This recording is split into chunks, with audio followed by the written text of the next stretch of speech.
Good evening. For those of you who have just joined us after closed session, welcome to this hybrid regular meeting of the Board of Trustees. I am Lisa Pelosi, Board President, and I would like to introduce my fellow trustees, Laura Simon, Sean Mora, Jeannie Kerr, and Jean Marie Wolf.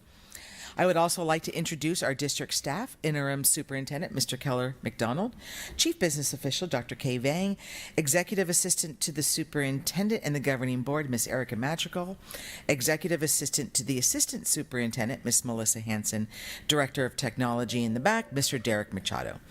Also joining us are additional site administrators this evening, Director of Educational Services Mrs. Araceli Romo Flores, St. Helena High School Principal Mr. Benjamin Cinto, RLS Middle School Principal Mr. Andrew Ryan, St. Helena Elementary School Principal Dr. Carmen Emery, St. Helena Primary School Principal Mrs. Rebecca Rocha. We are delighted that you are viewing in person, on Zoom, or television channel 27, or on our YouTube channel. A copy of this board meeting video will also be available on our website at www.sthelinaunified.org. In connection with item 4A, the board received information and provided staff with direction. Okay, please join me in the flag salute. I pledge allegiance to the flag of the United States of America and to the republic for which it stands, one nation, under God, indivisible, with liberty and justice for all. Okay, item 6A is public comments at our board meetings. This is an opportunity for those who wish to do so to come up to the podium and provide commentary on items not on our agenda. Please be advised there is a 3-minute time limit on public comment. We do have some written public comments, trustees. I know that we've all received those earlier, so everybody's had a chance to read those. But at this time, if there's anybody who's present who would like to provide public comment, please come to the podium.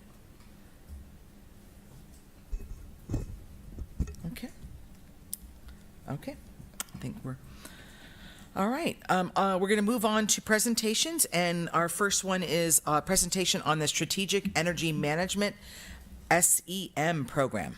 So, Dr. Vang, please. Thank you, President Pelosi. I'm not going to waste time. I'm going to hand it right over to Mike Gallagher, who is with Clear Result SEM coach. Hello, all. Am I getting the right sound good? Okay. Well, thanks for asking me to join you this evening. Look forward to telling you a little bit about what we're up to. So let's go ahead and advance. Or wait a minute, I guess I can do it. There we go. So Clear Result is an implementer of SEM programs, so Strategic Energy Management. And we do this for the utility MCE that provides your electricity. And the objective of the program is to essentially teach the district how to fish, how to look for energy management, energy efficiency measures, and to integrate it into their operations as a whole. So as part of our team, we've got James Swinger, who's got some deep experience in all of this, myself, and then program manager or program specialist Jackson McElroy. So we are in all of the areas in the green where we're working, and we're doing a variety of projects in all of those areas. So what is SEM exactly? I'll give you a second to just read that. I can do better than I can.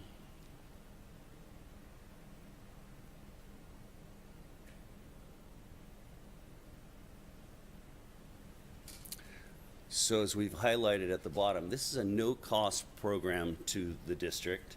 Well, not necessarily. It's all of us pay into public purpose programming funds. So they're on all of our PG&E bills, and that's what funds programs like this. So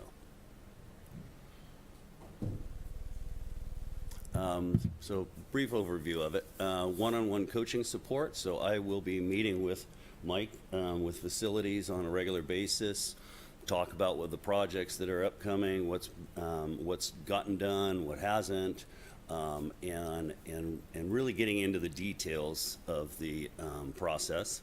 We also provide workshops and training opportunities. So these are designed to, again, teach the district how to implement energy efficiency into their day-to-day operations. We have technical and engineering services. So we have energy efficiency engineers that are knowledgeable in that realm, and we've done a lot with school districts. And then the way that we track the energy efficiency is through modeling. And so we've got some data analysts that will take a look at what the county or the district is using and develop a model. And then as you're saving energy, it will be reflected in the model so that you can see, the progress over the years. Okay. So in terms of the incentives that are provided, these are through MCE. So for every kilowatt hour that you save, we pay you 3 cents a kilowatt hour. And so what will happen is at the end of the year, and you guys started, I think, in April, maybe. I can't remember exactly. And so next April, we'll take a look at how you've done through the course of the year, how many kilowatt hours you saved, and pay you for those kilowatt hours saved. Plus, there's milestone payments, which those are tied to the workshops and other progress through the program. So in the first year, there's $5,000 worth of milestone payments that are checked directly to the district. And then the big one really is the avoided cost of energy. You guys are averaging around 35 cents a kilowatt hour, so every kilowatt that you can save, is money in the bank.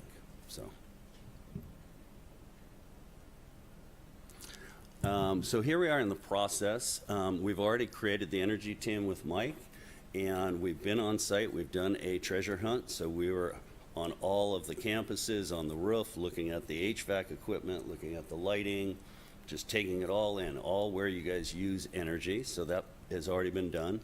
We're developing the opportunity register at this point in time and should have that ready to share here pretty soon. And we're building an energy model, so we've gotten your energy usage. We'll build a 2-year baseline in the past that we can use to say, okay, here's where you've used energy in the past, and then show the savings as you progress through the program. So I will be meeting with Mike on a regular basis, Kay also, to discuss the implementation, how do we actually get this stuff done. And then we also do the educational content, which is the workshops. So it's a variety of different things that we can share with the district so that they can integrate this into their program. Okay.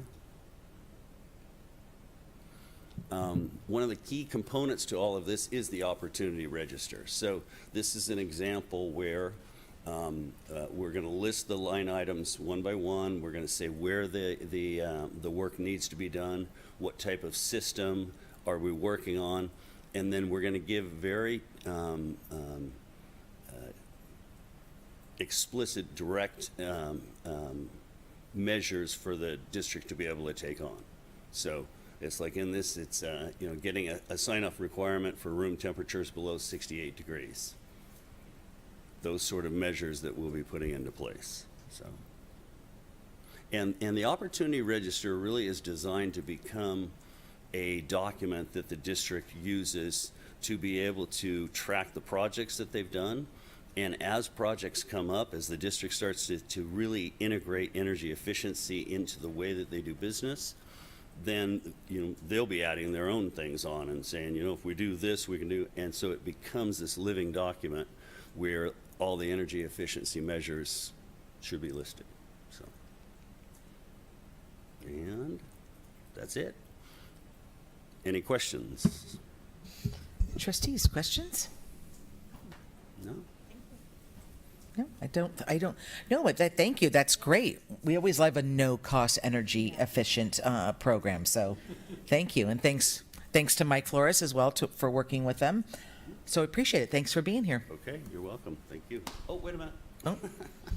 How do we go back to that? I did want to do that last slide. It didn't come up.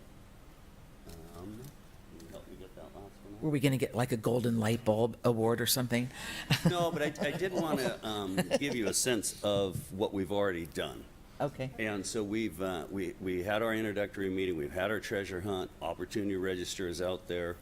There's a plug load equipment inventory being done here soon. And then we'll start on the projects with Mike, develop the module or the energy model, be doing the workshops, and then give you the annual report of the energy savings. Okay. That's the future activity. Okay. That's great. Okay. Thank you so much. I Very do have a much. quick question. Mhm. What, thank you very much for being here this evening. Thank you. So my question is what do the workshops look like, and who is this audience, and what does it look like? It's typically technical in nature, and so it's facilities will come and we'll talk about like how to do the measures for the improving the HVAC equipment. But we'll also have them on how to integrate this into your day-to-day operations is one of them. Let's see. And then we also we'll have them on how the opportunity register really works, how it gets implemented into the model. So it's a lot of technical aspects to be able to deliver the energy efficiency projects. Yeah. Great. Thank you very much. Thank Okay. you. Thank you. I just wanted to add too that we're looking to add Pelican system over at the elementary school, and that'll be a major contributor at that site. So a project going forward that's listed as future, but I think we're voting on it probably, and it's probably on your guys' agenda. Yeah, it is actually. So yeah, that'll be a major contributor for that site as well. Okay. Yeah. Okay, that's great. Yeah. Thank you. All right, moving on is the consent agenda. The consent agenda contains routine items judged as appropriate to be acted upon in one motion. If a board member requests that an item be removed from the consent agenda, the item will be considered under discussion and action items. Is there anyone present who wishes to comment on this agenda item? Were there no written comments submitted? No written public Right, comments. okay. And reminder, as we go to make this a motion, it will be an amended consent agenda, pulling item 8B. But trustees, did you have any questions? I'm sorry. I'm a little out of practice with my microphone. I had the month off, so, and I don't have one at home, surprise. So, any questions or anything else with the consent? Okay, all right. Is there a motion to approve the consent agenda with the, what's the word I'm looking, elimination of item 8B as presented? I'll make that motion. Is there a second? I'll second. Ms. Madrigal will conduct a roll call vote. Trustee Wolf? Aye. Trustee Kerr? Aye. Trustee Mora? Aye. Trustee Simon? Aye. President Pelosi? Aye, motion carried. Okay, we're going to go on to facilities now. Item 9A is a written report on the solar project update. This is a written report. Is there any public comment on this agenda item? Trustees, any questions about this agenda item? I do not. No. No? No, it looks like the locations have all been confirmed and they look like they work really well. So that was exciting. So now it's just next steps, correct? Okay. All right, everybody feels comfortable with that? Then we'll move on. Item 9B is approval of delegation of authority to award electrical, this is what I'm talking about. Electric vehicle bus charging stations. Okay, Dr. Vang, is this an item for you? Yes, it is. Okay. Thank you, President Pelosi. So as you all know, we have, actually, you don't know this. I have some exciting news to share. I don't even think my principals know this either. We have our first electric bus coming on Tuesday, August 13th. And as part of the grant, we also have an EV busing infrastructure that we're working on. And for this particular agenda item, we're asking the board to delegate the authority to award the EV bus charging stations to the superintendent or designee. We have bids that are in place, and we would like to proceed with that piece. So we're asking the board to approve this agenda item because we have a bus that's coming. Thank you. Is there any public comment on this agenda item? Nothing online there, Ms. Madrigal? Okay. Trustees, any questions about this agenda item? No? Okay. All right. Is there a motion to approve the delegation of authority to award EV bus charging stations as presented? I'll make that motion. Is there a second? I'll second. Okay. Ms. Madrigal will conduct a roll call vote. Trustee Wolf? Aye. Trustee Kerr? Aye. Trustee Mora? Aye. Trustee Simon? Aye. President Pelosi? Aye. Motion carries. Okay, item 10 is communications. Oh, and that's me first, Board President's report. Okay. Hi, everybody, and welcome back to school. It still seems a little bit early, but I know it's just a few days away. So thank you for being here early before school starts. Appreciate that. Although I do realize you are back to work, particularly you principals. So only a couple of items to update everybody on. One is the superintendent search. We had a closed session earlier today of which the slate of candidates was selected.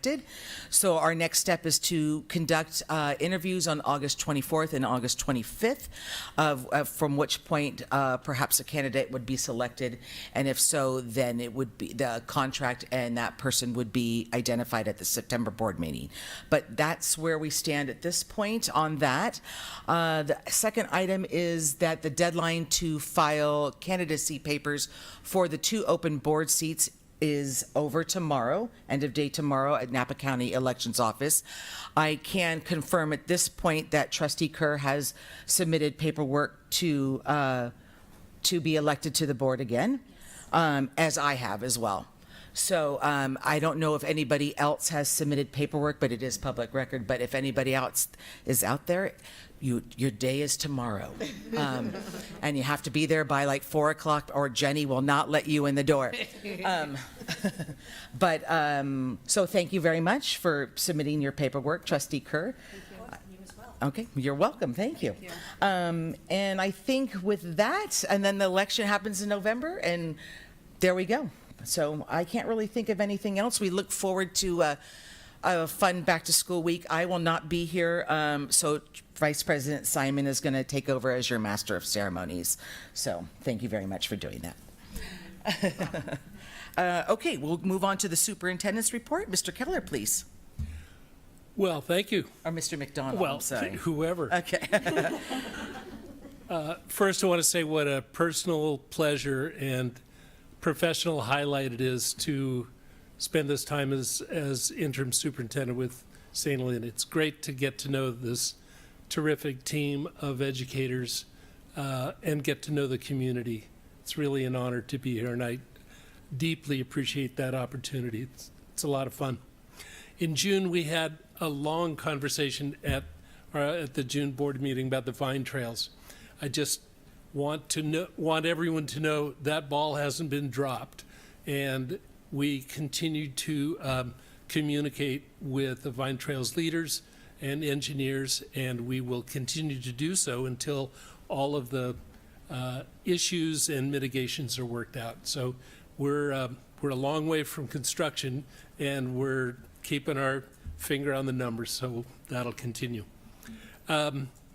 It's so exciting to be at this phase of the normal cycle of the school year, the excitement of back to school. And I'm hoping to get to as many of the 4 welcome backs and orientations as I can before school starts. And then I'm unable to come to the welcome back meeting for the all school staff on the 16th, but I really look forward to the first day of school on the 19th and that excitement. And I'll get butterflies just like I have for almost 4 decades at the beginning of school. Longer than that because I got butterflies as a kid. So I'll also be at the Robert Louis Stevenson track dedication and ribbon cutting on Tuesday, the 20th at 3:30. Be there or be square. Although a lot of people are discovering the track already. That's a different subject. And I'll try to make it to the 4 back-to-school nights that have been scheduled and well communicated out to the parent body. And those are coming up at the end, 1 at the end of August and 3 early in September. Those are always exciting times, for sure. Ms. Madrigal has crafted an amazing document in very small print that is posted on the district website under About Us, the communication protocols. And I really hope that this answered a lot of questions for me, and I think it'll be a good tool for everyone, board members, administrators, teachers, parents, community members, on what to do, where do I call with a question, a concern, or a compliment, and the flow chart that brings us to to a resolution, starting at the lowest point of contact where the problem or concern can get answered and dealt with at the lowest possible location or point. So thank you, Ms. Madrigal, for developing that. And That's great. and I'll refer to that early and often as we go on. And all those the contact information is also contained there. We've also posted and communicated to parents an updated school calendar that reflects, and it's posted on the website, here it is, that reflects the early release Wednesdays, and they're noted in the blue on those Wednesdays throughout the school year, where students leave early, staff stays to take advantage of time to collaborate together between grade levels, within the school, and between schools. I think that's going to provide a terrific opportunity as a springboard for improving, a continuous improvement of this great school district. Please note that those are different from minimum days that are shown in, is that pink? Yeah, the MD. So for instance, on December 20, that is a minimum day, and it's the release times for those days are earlier than the early release, and those specific times for each school are listed on the school websites.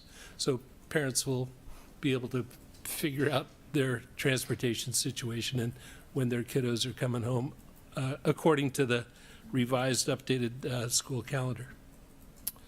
So I think that's my report, unless board has any questions or concerns to deal with. Again, great fun being here. Thank you for being here. I wanted on that communication flow chart that I'm a total nerd about. I love it. Is that going to, I know it's going to live on the website. It'll live on each school site. Is that something that will be handed out? Do we know at this point, with students, or do we know anything about that at this point? Or just that it will live? Yeah, we don't intend to hand it out to Okay. students or Okay. it's Or parents, too I should have said, detailed. but- That students will Okay. recycle it quickly. So, but we'll try to make it widely known Okay. with teachers and support staff so that we can communicate clearly what the best lines of communication are. Perhaps on Parent Square? Yeah. Oh yes. Yeah. Okay. Okay. Parent Square is a great idea. Yeah, that's great. Okay, thank you. Trustees, anything else for Mr. McDonald? Okay. Thank you. All right. 10C is the superintendent subcommittee reports. Mr. McDonald You again. bet. The district has a standing tradition, a practice of having superintendent subcommittees. They're committees convened by the superintendent, not appointed by the board, so they don't live within the Brown Act. They're within the administrative purview of the district administration. So That's just to communicate our committee list for this year. 3 of those committees have room for, that's my way of encouraging parent and community involvement. In the strategic planning, the chair those three committees. Thank you. The Business Committee, Yes. the LCAP Committee, And and student the Student equity. Equity and Belonging Committee. Yeah. So interested individuals can contact the superintendent's office to find out more about those committees. And one of those committees is Monrovia. We already met today, our first meeting. Thank you for facilitating that meeting for us. Trustee Simon, great job. It's great to continue a conversation with district or community leaders about ways that our greater community can support our students. So, any questions? I think we did talk about at the December organizational meeting, we may, because it will be an organizational meeting and positions on the dais will change as well among the board. So we may at that point take another look at the committee makeup and see, just to kind of make sure it's balanced and even for everybody, that everybody's load is okay on that. Right, So. and those board memberships can be dynamic through the year. Okay, great. Is there anything you want to share about Monrovia today? That I can do a quick. if you think that there's, I know sometimes the first one's just introduction, but if there's anything that you thought it was worth sharing. I don't mean to put you on the spot, but it's just, okay. Yeah, so it included Keller McDonald and Ann Cottrell, Napa County Supervisor, Anil Camello, City Manager, and Adam Busby, who's our CIA at the CIA. And we each shared a little bit about what's going on at each place. And then Mr. Camello brought up the conversation, just the reminder that, Monrovia it was created to support youth and to care for young people.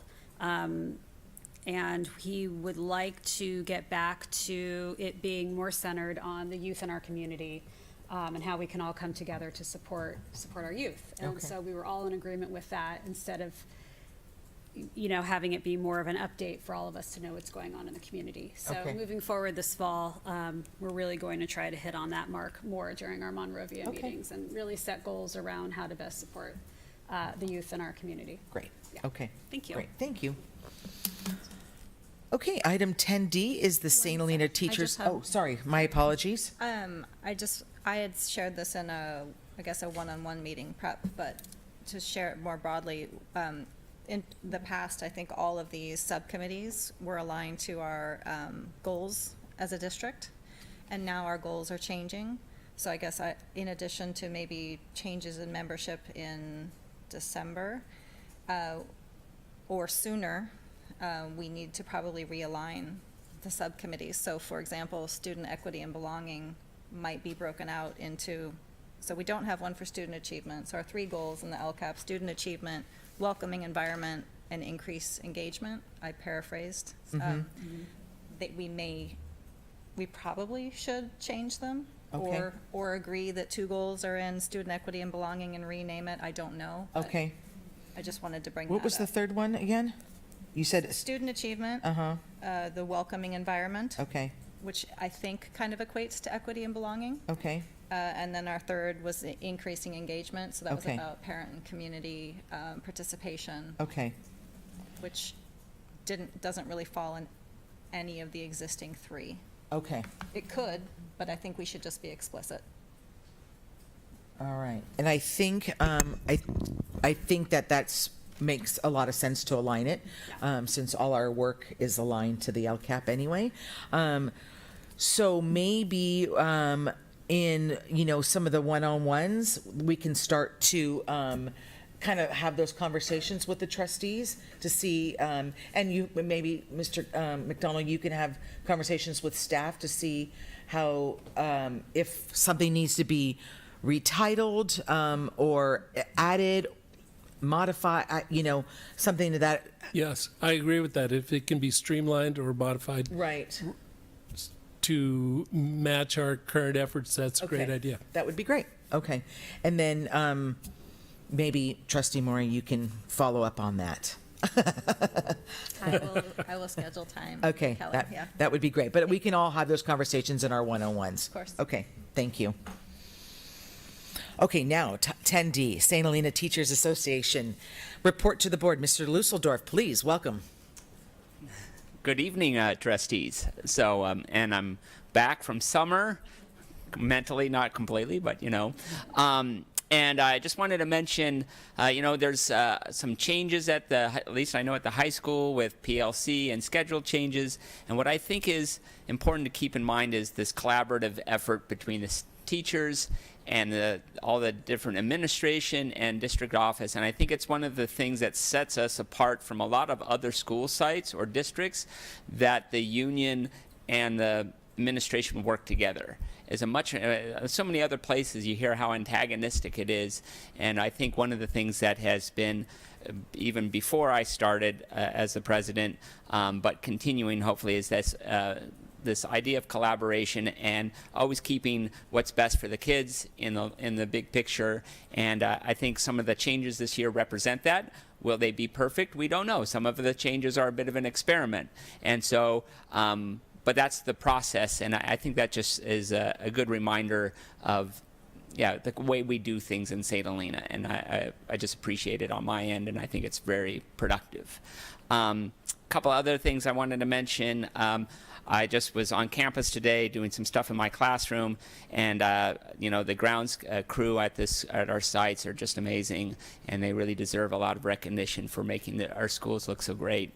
And also my understanding is there's a change in the whole cell phone thing at the high school. So you might have been hearing that other sites or other districts or states are really taking a close look at cell phones. And I know at our site, we're going to be doing a caddy program where classrooms, the cell phones are not out, they're in caddies.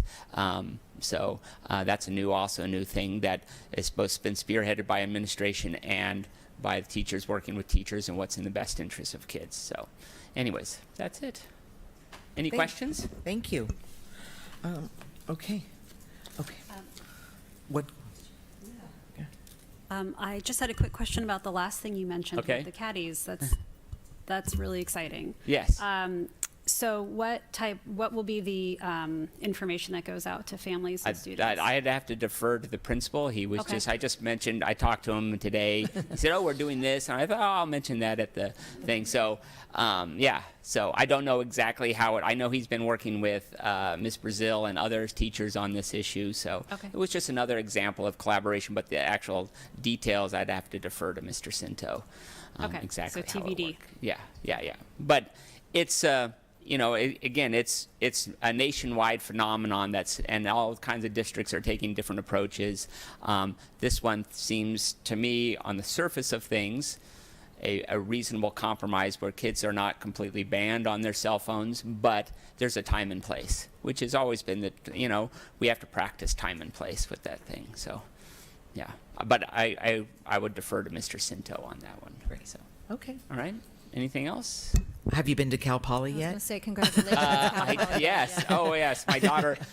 And for those parents who are listening, if you get on a wait list, things can happen. It can be a real, for a teenager, it's a pretty stressful time, but it's amazing how things work out. But yes, my daughter got off the wait list and is in the Cal Poly landscape architecture program. Awesome. So it's really cool. So. Well, that's great news. Yeah. Thank you. So I'm wearing this Yeah. in her on. So. Yeah, that's awesome. And I'm a Swiftie dad now. I went to Hamburg to see Taylor Swift with my Wow. daughter. Yeah. Yeah. And visit grandma. Okay. It's a twofer. People will be really envious of the Swifty thing. Maybe the grandma visit too, but So anyways. So, all well, right. thank you for Thank being you. here and have a great year ahead. We look forward to you being here. We're going to take a quick recess and give us about 5-10 minutes, and we'll be right back. Thank you.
Molly?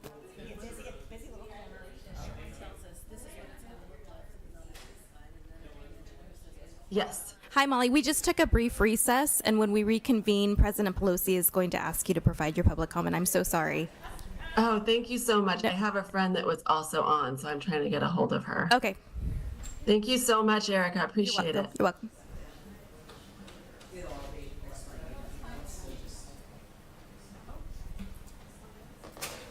Technical issues? Yes.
Okay, thank you.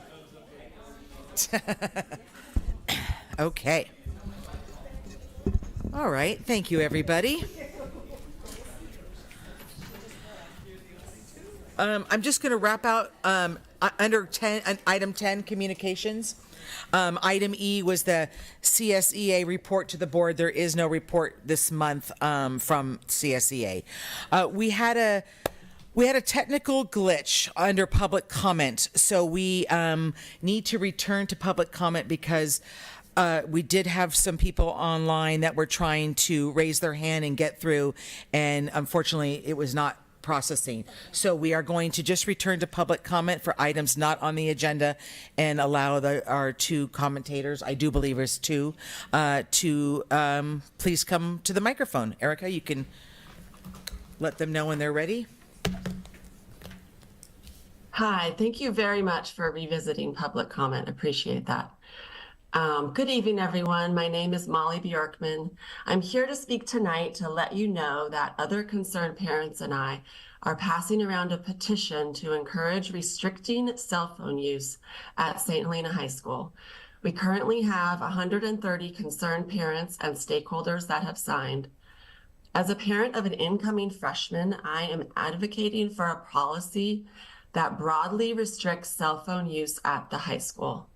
This advocacy is based in research by respected institutions. I'd like to briefly touch on some of that research. Cell phones can significantly disrupt the learning process. A study by UNESCO found that it takes a young brain approximately 20 minutes to refocus after a brief interaction with a cell phone. 20 minutes, and our classrooms are 50 minutes, so how can anything get done? Unsurprisingly, when cell phones have been removed from the classroom, studies show an increase in academic performance. We are asking for your help to improve academic performance in our high school. Additionally, the presence of cell phones can increase instances of bullying and social isolation. I have personally witnessed this amongst my son's peer group. We need your help to minimize this from happening while on high school grounds. Additionally, cell phones and the various social media apps are created to be addictive by the companies that create them.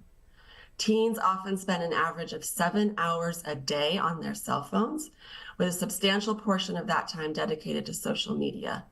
This excessive use leads to a dopamine-driven cycle similar to that of drug addiction. We need your help to create a screen-free space and give these young brains a rest. Parents are tired of fighting the cell phone and device battle alone. And as any parent can tell you, it is a battle. We need community leaders to help us fight this battle. And for those that say cell phone use is not an issue in our high school, I ask, how do you know? This is why we have research to better know.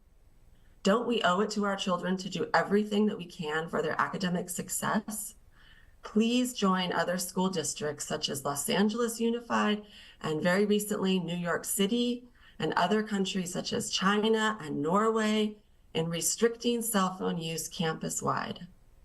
It still brings a tear to my eye that St. Helena School District was one of the first school districts to return to school during COVID. This was incredible leadership. Please, let's continue that incredible leadership and do what we can to improve academics and mental health for our precious children. Thank you.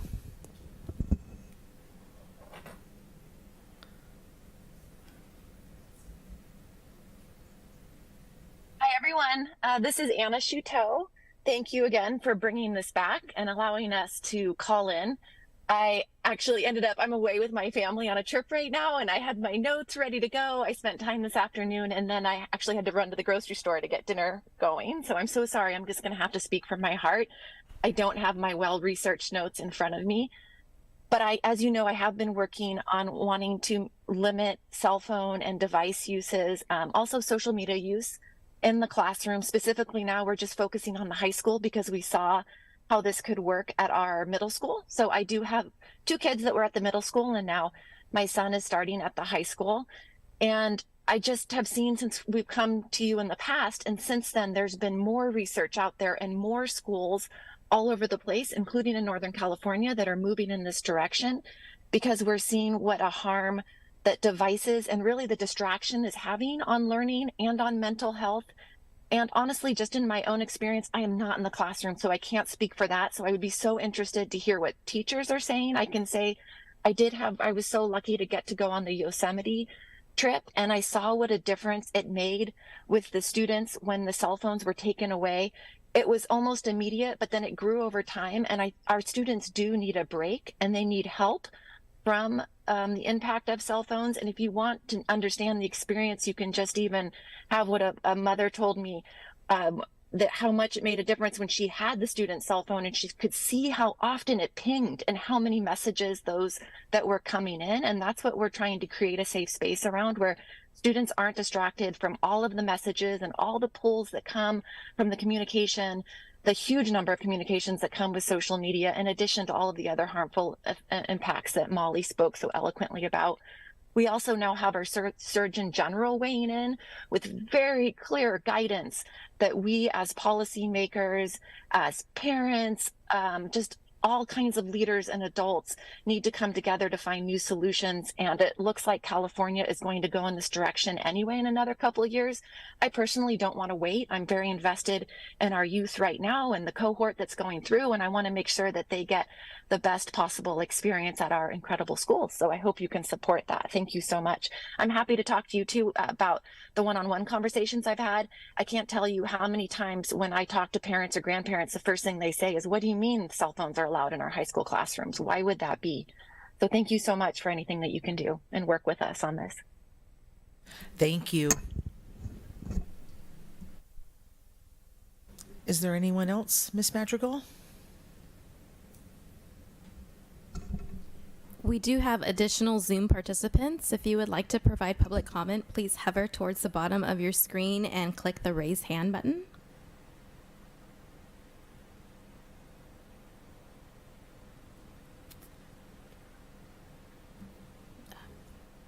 There's no additional public comment. Okay, thank you so much. I need the microphone on. Okay, item 11 is board-related items. 11A is approve resolution 24-8 in support of Proposition 2. Dr. Vang, please. Thank you, President Pelosi. So AB 247 is going to be on the November ballot, and it is supported by CASH, which stands for Coalition of Adequate School Housing. They are leading the effort to pass Prop 2, which is AB 247. And with this prop, it will provide funding for schools, for school districts like ours, in improving our facilities when it comes to modernization, repair, and safety projects. And so I have provided some documents here, including a fact sheet, an overview, and if the board is in support of a resolution, that would help move this bond forward and let the community, the public know that we're a strong supporter for this proposition. Thank you. Thank you. Is there anyone participating via Zoom or present who wishes to publicly comment on this agenda item? Trustees, any questions about this agenda item? No? No. Thank you for providing all the additional information. And one of my questions I had asked Dr. Vang earlier was, for a community-funded district like St. Helena, how does it look for us? Yeah. And the reality is it looks good for us, even regardless of that financial standing that we have. We would still benefit from some funds from the dollars should this go forward. Mm-hmm. So I thought that was important to know. Okay, thank you. Now I'm going to go on to the rest of this here. Is there a motion to approve the adoption of Resolution 24-8 as presented? I'll make that motion. Is there a second? I'll second. Ms. Madrigal will conduct a roll call vote. Trustee Wolf? Aye. Aye. Trustee Kerr? Aye. Trustee Mora? Aye. Trustee Simon? Aye. President Pelosi? Aye. Motion carries. Item 11B is the adoption of Resolution 24-10, Hispanic Heritage Month for September 2024. Mr. Keller, I keep wanting to say Mr. Keller, It's Mr. okay. McDonald. You're not Gosh. the first. Throughout the school year, we adopt resolutions that signify our support and our focus on recognizing various groups of folks. And this resolution is to recognize Hispanic Heritage Month in the month of September.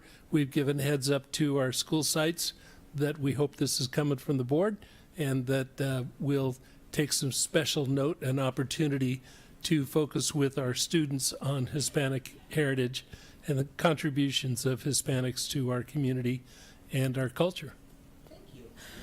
And before we, well, I'll say, is there anybody present or anybody participating via Zoom who would like to publicly comment on this agenda item? No. I'm going to ask Trustee Kerr to read this resolution this evening, and then we'll go ahead and do the motion and the voting. Okay, happy to. Thank you. She knew it was coming. St. Helena Unified School District Resolution Number 24-10, Recognition of Hispanic Heritage Month, September 2024. Whereas the United States commemorates the heritage and culture of all Americans whose ancestors come from Spain, Mexico, the Caribbean, and Central and South America, and whereas beginning on September 15th, 2024, and ending October 15th, 2024, the United States celebrates National Hispanic Heritage Month as enacted in Public Law 100-402 on August 17th, 1988.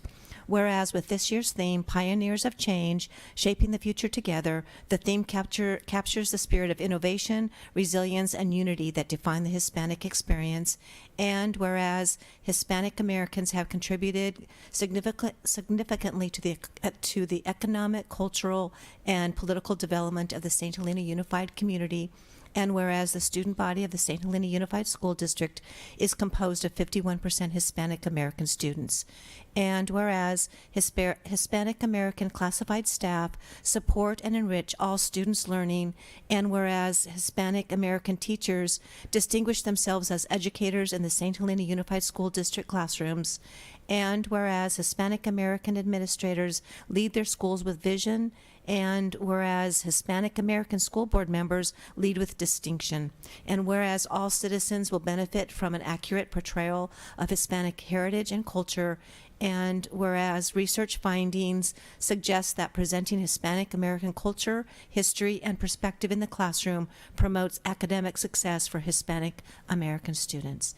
Now, therefore, be it resolved, the St. Helena Unified School District Governing Board proclaims September 15th, 2024 through October 15th, 2024 Hispanic Heritage Month, and encourages schools, staff, and students to honor the historic contribution of Hispanics through interactive classroom lesson plans, guest speakers, and cultural celebrations. This will be adopted the 8th day of August, 2024 at our regular board meeting. Thank you very much. Appreciate you Absolutely. doing that. Is there a motion to approve the adoption of Resolution 24-10 as presented? I'll make that motion. Is there a second? I'll second. Ms. Madrigal will conduct a roll call vote. Trustee Wolf? Aye. Trustee Kerr? Aye. Trustee Mora? Aye. Trustee Simon? Aye. President Pelosi? Aye. Motion carried. Okay, item 12A under Student Learning and Achievement. This is a written report on the 2024-25 Local Control Accountability Plan. That's the monthly presentations. This is a written report this evening. Is there any public comment on this agenda item? Okay. Trustees, any questions about this agenda item? I just wanted to share with the board, one of the things that I had brought up, I guess Tuesday, when we met to prepare for this agenda, in addition to having a calendar of what school is being covered and what the topics are. Can I open it? Can you open the document? Thank you. Oh, sorry. Good idea. One of the things I was hoping we could do is develop something, not us, but I don't know what it is to what's our measure of whether we're on track. by school, by district, because I found that last year when we were talking at the mid-year LCAP checkpoint and then towards the end, were we on track, there wasn't a great answer on everything. So I don't know what that looks like, it doesn't matter, but just some way for us to know that we have goals for this year and for 3 years. Where are we? Are we making track? Are we on track? Are we not? And that's okay, but it's good that we know it. So that was it. Right. And Mr. McDonough, in that conversation, it seemed fairly possible that that could happen maybe in December. We talked about after the October. Yeah, December or January, Yeah. I believe, after the school plans are developed. Okay. And actually after we get the professional learning communities and those Wednesday release days when the collaboration occurs, I think we'll be able to focus on ways to measure and report on that achievement. Great. Okay. Thank you. Thank you for bringing that up. Okay. Item 12B is the written report on the 2024 summer school programs. This is also a written report this evening. Is there any public comment on this agenda item? No? Trustees, any questions, comments about this report? I did. I wanted to thank Michelle for putting it together. It was, I mean, I guess this is my second time seeing a summer school report, but it was full of so much information.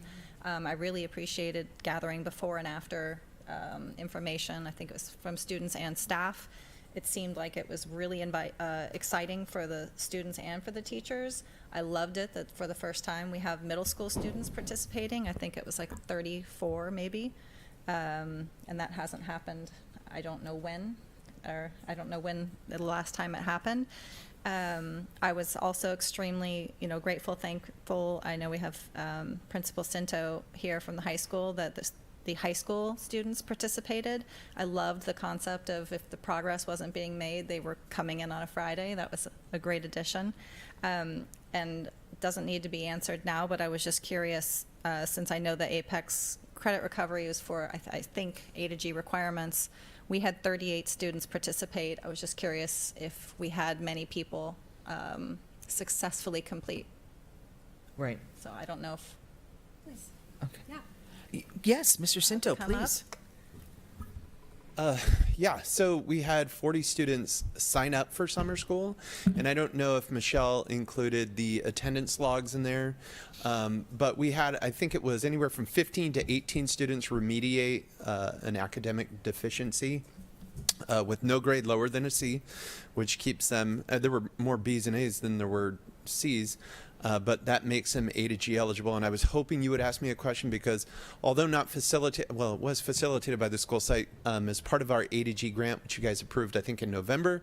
Right. I've been getting initial reports from students who went to the camp or the right. 2-week camp in UOP. Yeah.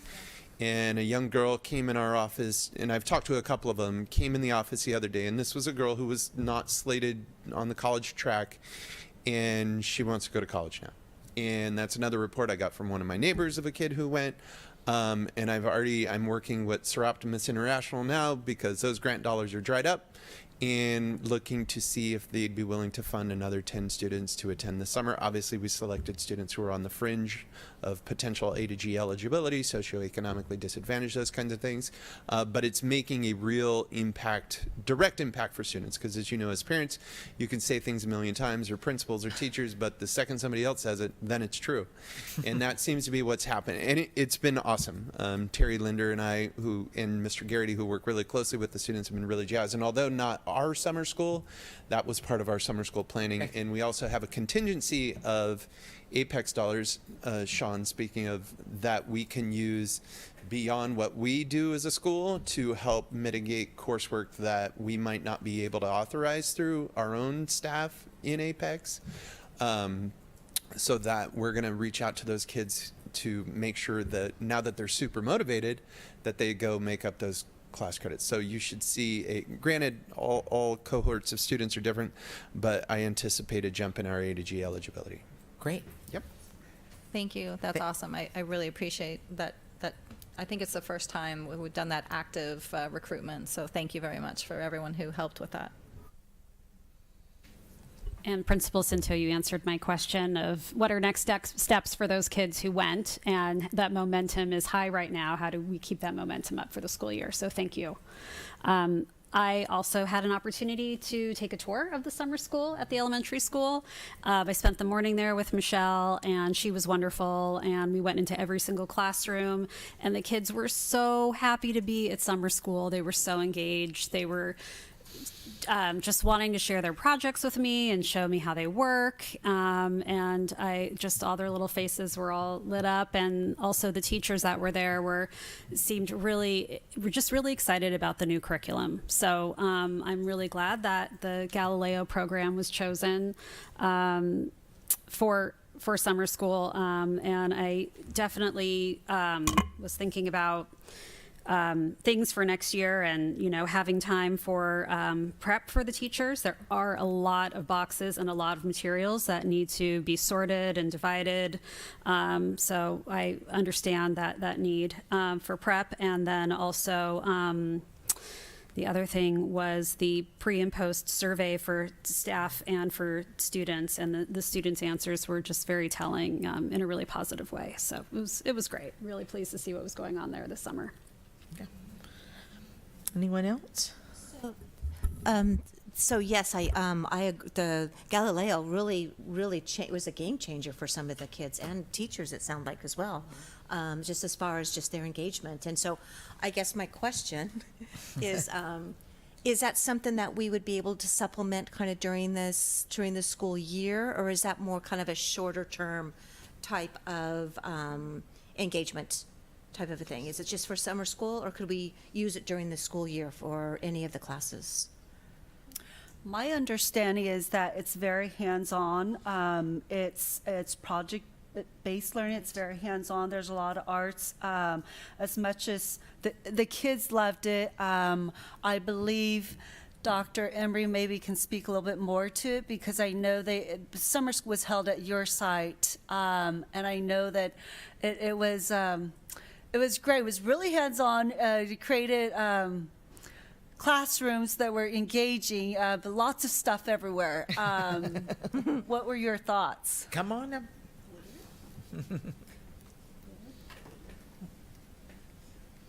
Hello, good evening. Hello.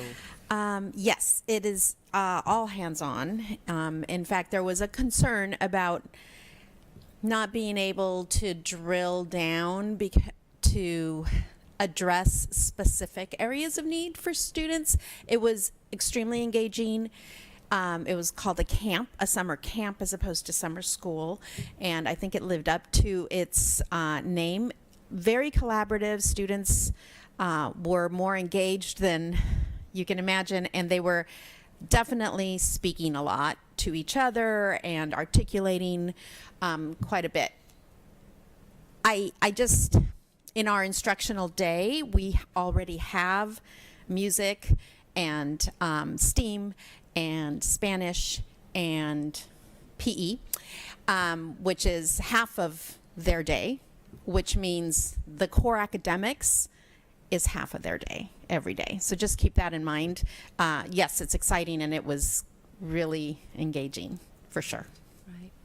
And I guess my thought about that is that it's just the hands-on experiences that our students really are engaged in. It's just any way that we can have more hands-on in our classrooms, I think would be beneficial in many ways.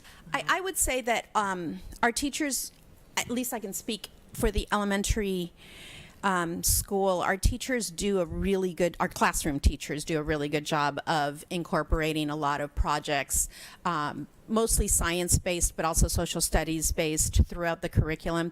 It's just not all the time. And at the summer camp, that's what they did for about 2 hours out of their day. Mm-hmm. Right. Thank you. Thank you. Thank you. Sure.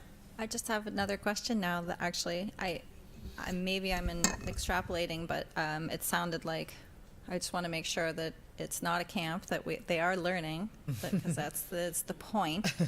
I guess at some point it would be nice to know that this is helping meet the needs that those kids have in addition to being fun. You don't have to answer it, but something you said just kind of made me wonder on that. Well, I so- mean, there is a difference between having kids come to school for 3 weeks during the summer, Yeah. and having them year round, right? And a lot of our students are language learners, or language might be a deficiency or a weakness in their achievement at the time. And so this kind of project-based learning really did support in providing a lot of very high interest topics and discussion. And so students, before they can achieve on paper and in other places, they do have to develop that oral language development. And it was very good for that. Absolutely. Perfect. Okay. Thank you. Anyone else? I hope Michelle's listening, because it was really, it was 16 pages of great news is the way I looked at that report. And it, like to your point, it was really lovely to have all that information and to see that it was successful. And I also want to give a shout out to food services and transportation, because without them, they kind of wrap up that nice summer program for our students. So they deserve a big round of kudos as well for their participation. But I'm not, I can say ditto to a lot of what's already been said, but I just, I think it's great, and we look forward to have it coming back again for our students. So, Trustee Wolf, anything that you wanted to add? I want to make sure you're good. Okay, all right. Okay, let's see. We're going to move on to item 12C, which is the 2024-25 written report on student discipline for the school year. This is also a written report. Is there any public comment on this agenda item? No? Trustees, any questions about this agenda item? I don't have a question, but I just wanted to clarify another thing, that in some of the, sorry if you open it up, in the charts, in some of the columns and rows, the cells have nothing. Sometimes it says 0. So if it's blank, it is actually a 0, is what I was told. And I think that'll start to be added in there. Yeah. And then going back to the LCAP, so some of this data is in our LCAP of lowering suspension rates. So I had asked, and it doesn't belong here maybe, but going back to reporting on making a difference, if there's a column that shows a % change so that it's easier to see. Great. Thank you for that, Trustee Mora. Anyone else? Questions? Okay. Okay, we're going to go on to item D, which is the 2024-25 written report on hate-motivated behavior. This is also a written report this evening. Is there any public comment on this agenda item? No? Trustees, any questions about this agenda item? No, I do not, but I appreciate this report, and it was interesting, and I know that it was. I guess I should back up a little bit. I was really, one requirement of the policy and administrative is to present to the governing board an annual update. So I'm very happy that we asked for that during absolutely. our conversations about this. Anyone else? No. Okay. Thank you for providing this. We'll move on to item 13A, which is consideration of approval for consents to teach for the 2024-25 school year. Mr. McDonald, please. Excuse me. This consent to teach list is, and resolution is to approve a list of teachers who have consented to teach outside of their specific credential, but within their area of expertise and experience. These teachers fill a need in our district, and they've agreed to fill that need by teaching in those specific areas. And I've been told that none of those teachers are new to this consent to teach. It's a continuation of an agreement. Great, thank you. Is there anyone participating via Zoom or present who wishes to publicly comment on this agenda item? Trustees, any questions about this agenda item? No questions. No. Okay. Is there a motion to approve the adoption of excuse me, do I have it on my, yeah, the adoption of resolutions 24-3 through 24-7 as presented. I'll make that motion. Is there a second? I'll second. Ms. Madrigal will conduct a roll call vote. Trustee Wolf? Aye. Trustee Kerr? Aye. Trustee Mora? Aye. Trustee Simon? Aye. President Pelosi? Aye. Motion carries. Okay, on to business operations. 14A is contracts over $25,000 for August of 2024. Dr. Vang, please. Thank you. We have, I believe, 6 contracts that are over 25,000. Some of these are renewals, and some of these are new ones for this school year. Are there any questions regarding these contracts? Thank you. Is there anyone participating via Zoom or present who wishes to comment on this agenda item? No. Trustees, questions about this agenda item? I have, Dr. Vang, as far as the little backpacks, the transportation, and it says to serve up to 24 students to an annual cost of $9,007 per student. So that's the annual cost per student for the transportation. And so is the 24 students, is that the enrollment of our TK classes right now then? Is that? I believe Mr. Heller had said that we have 20 students who are actually enrolled, and Ms. Roach is here. Your TK enrollment, I believe you're at 20 right now, correct? I don't think you have 24. Sorry, stepped out for a moment. We have 22, some of the that we have the actual packets for. 2 of those students will be in our small group in our special day class. But we do have some other, packets that we will be anticipate to receive for residents that live within St. Helena. So Okay. we'll most likely have more than 20. Okay, great. Okay. Thank you. Thank you. So we're saying 24 just to kind of get a little buffer. Yeah. Okay, perfect. That's fine. Thank you. Anyone else? Questions? Yeah, I have a quick question. So I submitted some questions and I'm waiting to hear back about for next year's contract, and that's fine. But the one question I had on the term of the contract, August 8th through June 30th. So does that mean that our students attend Little Backpacks before school and after school? How does that look? What does that look like? Yes, it is. Before, it's after school. The Little Backpacks will go after school. However, this program will start earlier. It'll start August 8th, not June, August 8th, which is prior to the start of the school year. And that's because we're using ELOP dollars to pay for this contract. And with ELOP dollars, there's a requirement where we have to meet certain days outside of the instructional days. And so this August 8th will allow us to meet those requirements.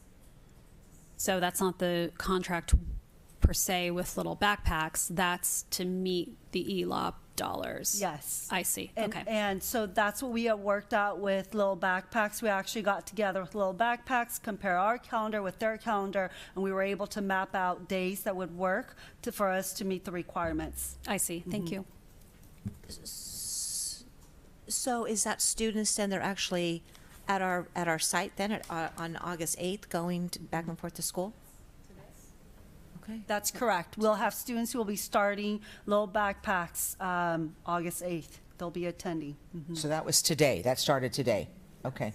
So we're providing, I'm sorry. No, go ahead. No. We're providing transportation. They're not just going to Little Backpacks No, they're and going getting picked straight up? to they're going straight to Little Backpacks. They're Okay. being dropped off and picked up by parents until school officially starts. Okay. And then after school, we'll provide transportation from primary school to Little Backpacks. Okay. Thank you. So it's a home to school right now for those students. Okay. Okay. Great. Thank you. And at this point, with our enrollment at 22, 24, most every student can go. I know there's priorities, but it sounds like it's going to accommodate most all of our Right, students. it's available for any of our TK students who are currently enrolled in our TK program at the primary school. If our number exceeds 24, then we'll have to turn around and have a conversation, ongoing dialogue with little backpacks, and then we can make changes as needed.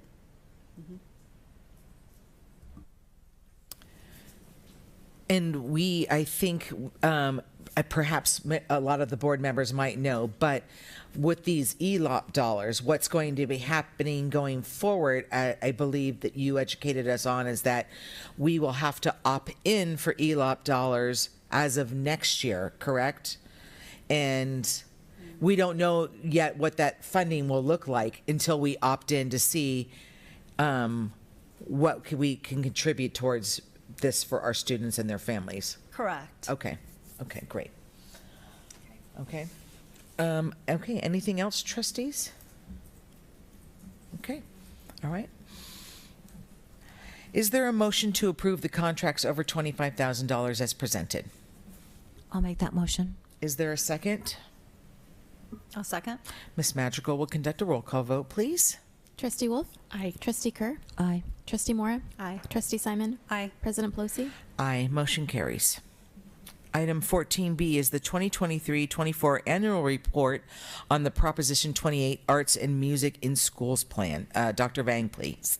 Thank you, President Pelosi. So I've shared this Prop 28 plan with the board previously. It is the plan from last school year, which would have been 2023-24, and this is the annual report, taking that same information and putting it into this report format that's required by the California Department of Education. It is an annual report that's not only required to be submitted, but also posted on our website, so it is currently posted on the district's website as well.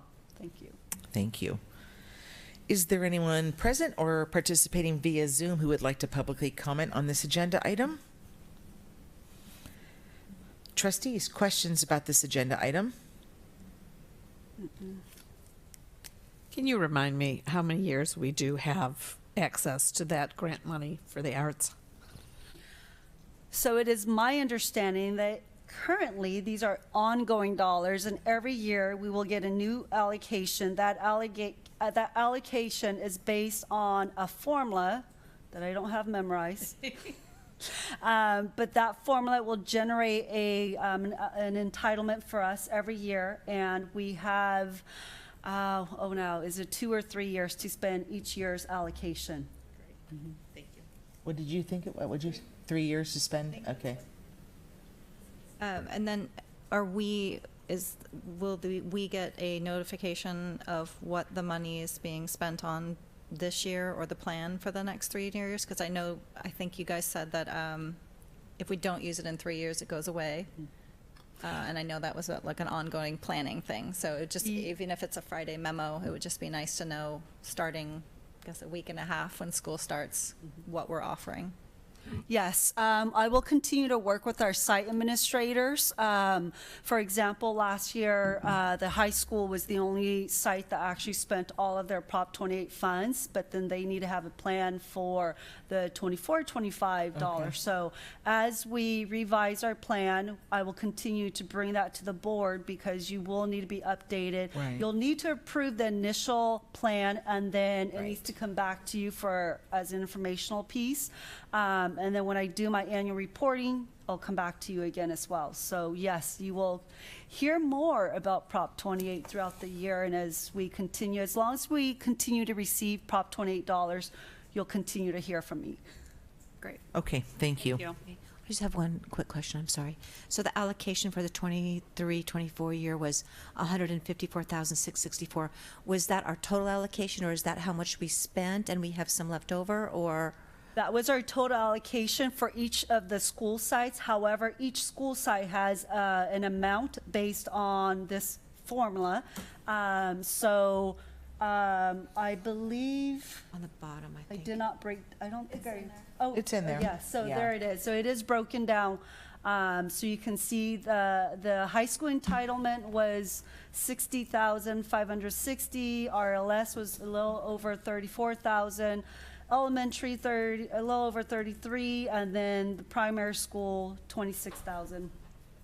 Okay, and so and looking at that graph, so I do see the RLS entitlement, and then you have a 0.2 FTE, and that's for 24-25. Is that Correct. Okay, so Correct. so it's a little bit extra money that we're using on this So we're going to allocation. be spending RLS's remaining funds this year on a 0.2 FTE orchestra teacher. Okay. And then if that isn't sufficient, we can also use the 24-25 funds, because we have to use 23-24 funds first.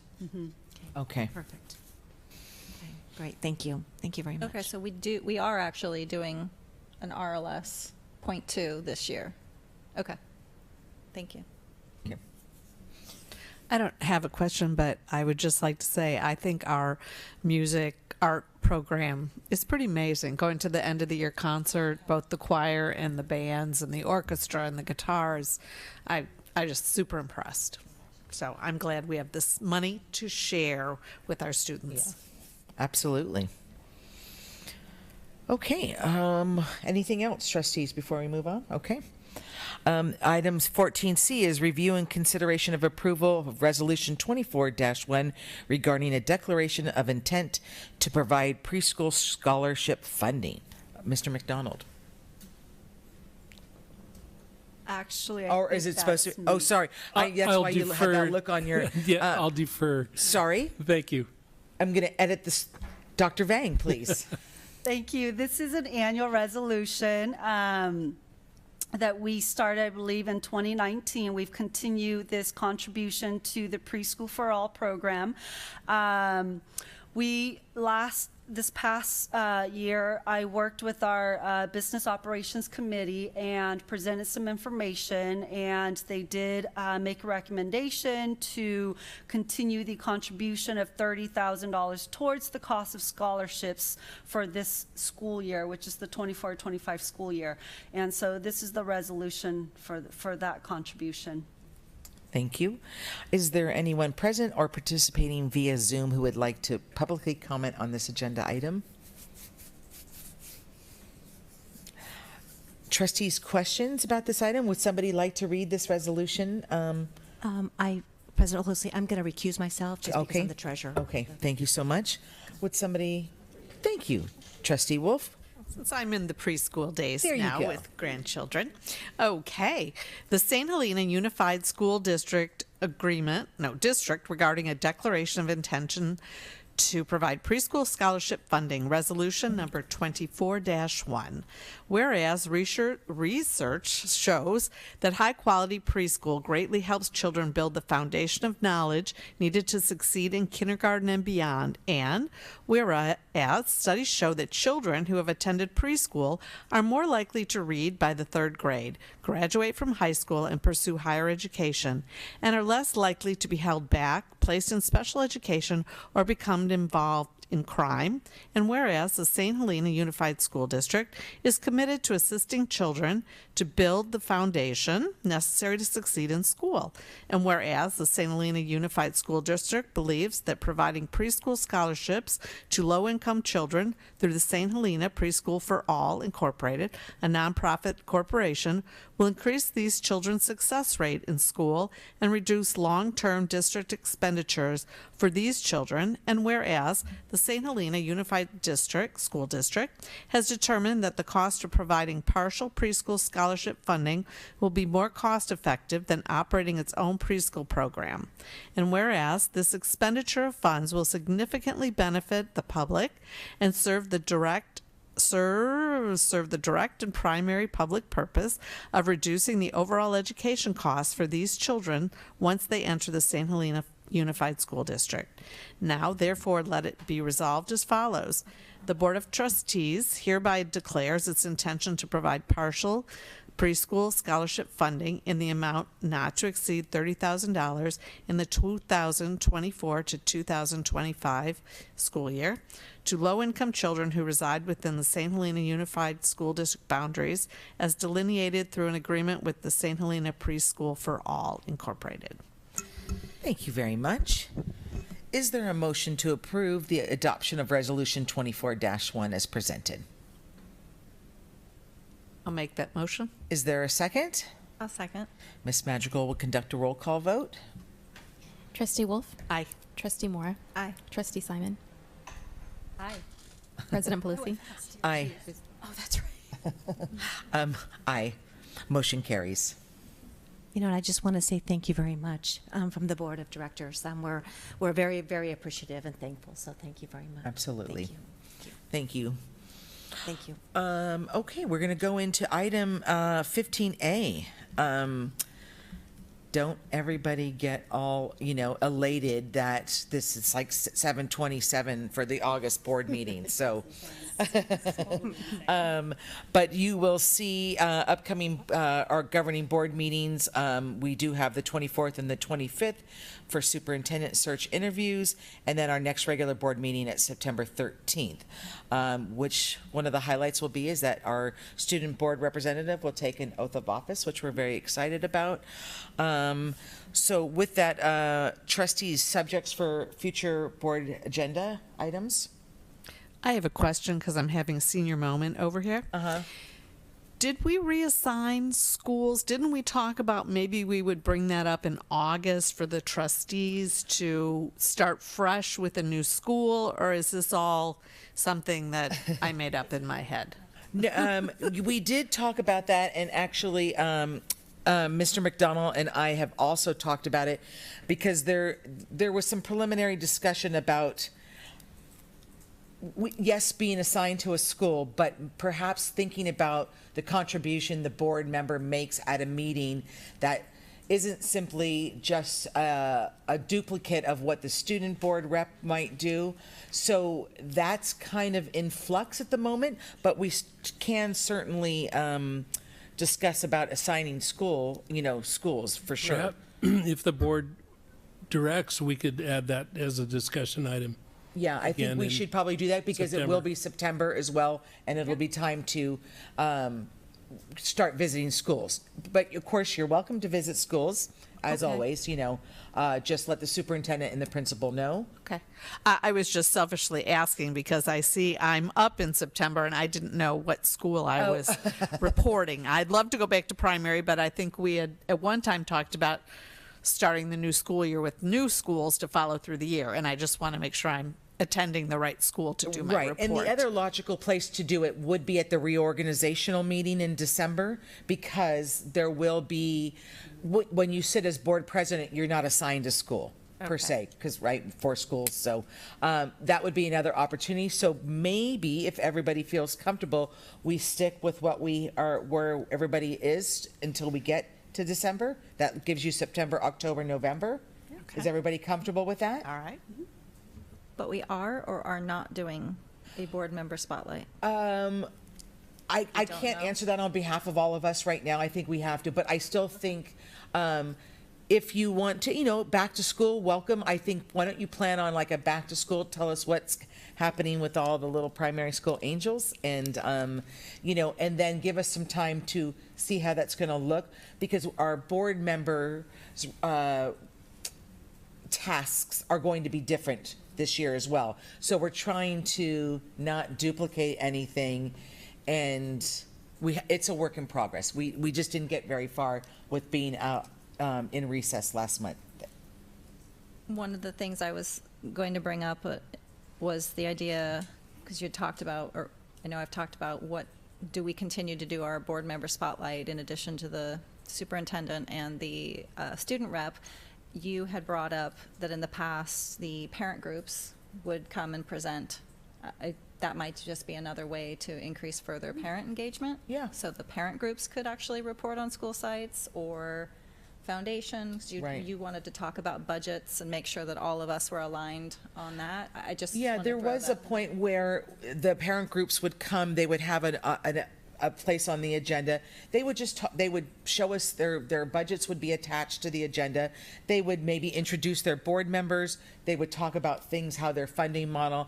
I personally think it's great because I think they're such a significant contribution and fundraising arm to our schools.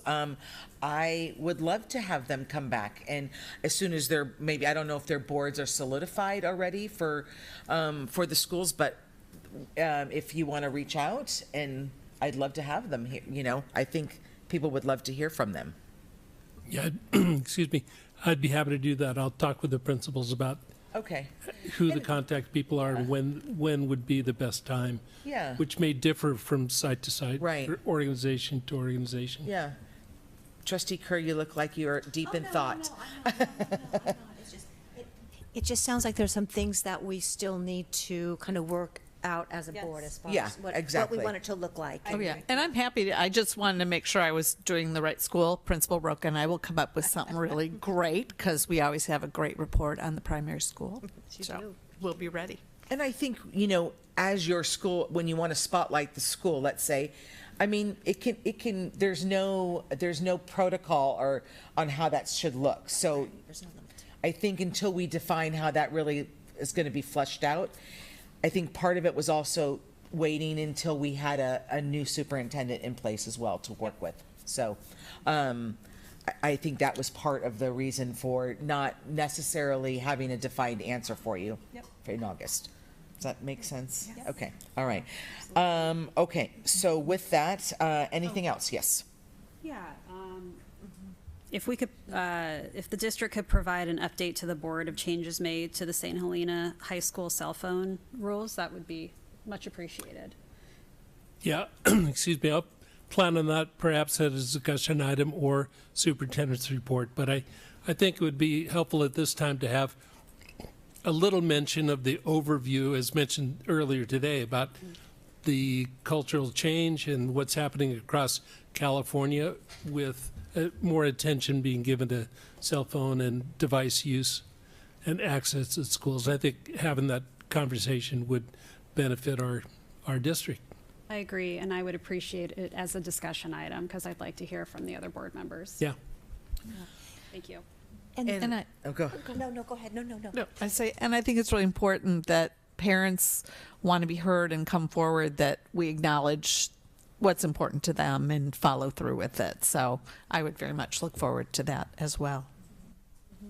And I guess my thought was, so, and with the discussion and things, is the end result like an updated policy or an updated policy, or what are we trying to accomplish? Well, I think that would probably, to that point, I think we need to get a preliminary report, Yeah. which Mr. McDonald can provide of what's update us again on what's happening on all school sites.